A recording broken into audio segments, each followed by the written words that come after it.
Hi, I'm Ryan Szymanski, curator for Battleship New Jersey Museum and Memorial.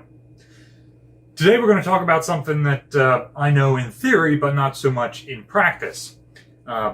This is one of the evaporators for Battleship New Jersey. The evaporators are run by the A gang, who run all of the auxiliary machinery, which includes the diesel generators, refrigerators, air conditioners, and the evaporators.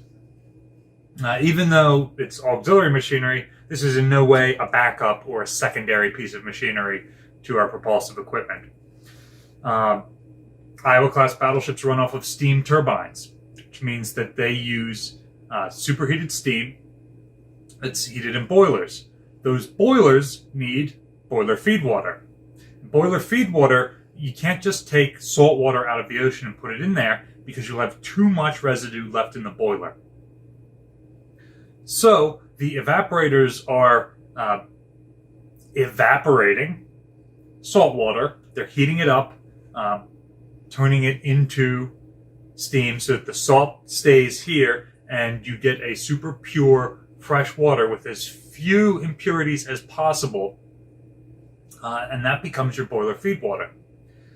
Now, in theory, our boilers are a closed system in that the water goes into the boiler, it's heated, it goes through the turbines, it comes back into the condensers, and then it goes back into the boilers, and it keeps doing this continuous cycle. In practice, there are different things that are done which cause us to lose steam. When you blow the steam whistle, you're shooting steam out, and it's vibrating a diaphragm on its way that's making a noise, but you cannot recollect that steam like you are in the boilers. Likewise, when you blow your stacks and you're cleaning out the inside of your boilers and funnels, you're blowing steam over it, and so you're losing some of your boiler feed water. Iowa-class battleships have about 300 void spaces as part of their torpedo defense. And approximately half of them are liquid-loaded, while the other half are true voids. Some of those liquid-loaded spaces carry reserve or make up feed water, so that as we lose feed water, we can replace it with new stuff. Even so, with all that storage capacity, a couple thousand gallons easily, that's not enough to get the ship through an entire deployment. And that doesn't count potable water that the crew is drinking, cooking with, and cleaning with. Although cleaning is not a primary concern. So, evaporators like this one, and there are 3 on Iowa-class battleships that are able to produce 60,000 gallons of fresh water a day, approximately 2 liters a minute, are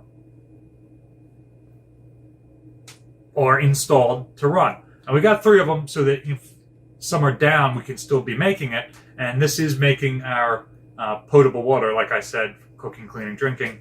So we carry some of that, but nowhere near enough for long term. So these are constantly running to do that.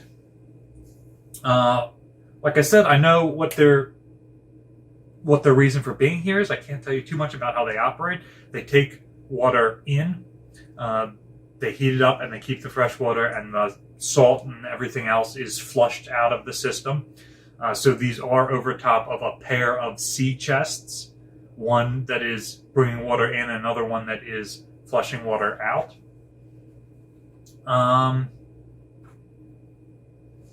Yeah, but that's another feature of Iowa-class battleships. I should tell you, we've got 2 of these evaporators, one each port and starboard, in the forward diesel room, and there's a 3rd one that's in the number 3 engine room, so that if there's any sort of emergency and forward diesel goes down, we can still make feed water.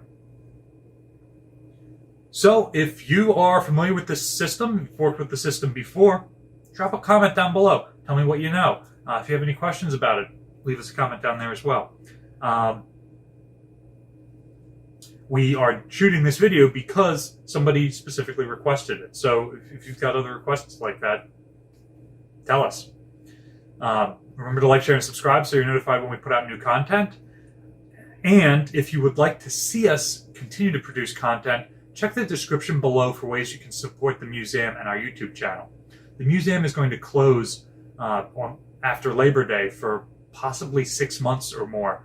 So we have started a crowdfunding campaign to try and raise enough money to keep the channel going while the museum is closed, so we can continue to produce content like this. If you like what you watch and you want to keep seeing it over the next 6 months, please consider supporting us either monetarily or by sharing that link so that other people hear about what we're doing. Thank you.